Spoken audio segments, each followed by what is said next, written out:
En marzo del 76, pues tomé la decisión de declararme a mi madre que era homosexual, la cual se puso en contacto con su hermana y su hermana con una monja, y esta monja pues me denunció a la Brigada Criminal de Valencia, donde le sufrí también la primera violación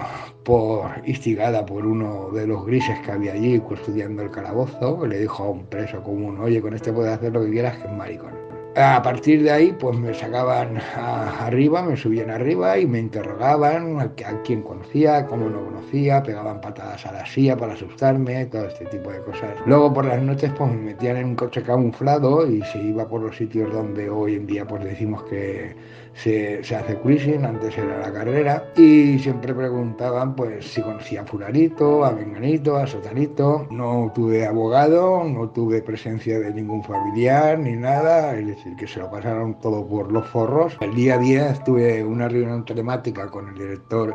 de políticas inclusivas, donde ya le solicité que los expedientes de la Comunidad Valenciana tenían que ser catalogados por la Universidad de Historia y los archivistas, y catalogados para saber ya qué porcentaje de homosexualidad fueron ingresados en las prisiones, también en el manicomio con la antigua ley de vagos y maleantes antes de la reforma del 54, que tenemos expedientes que eso sí que se pueden visitar, y tenemos un muchacho que está en París estudiando porque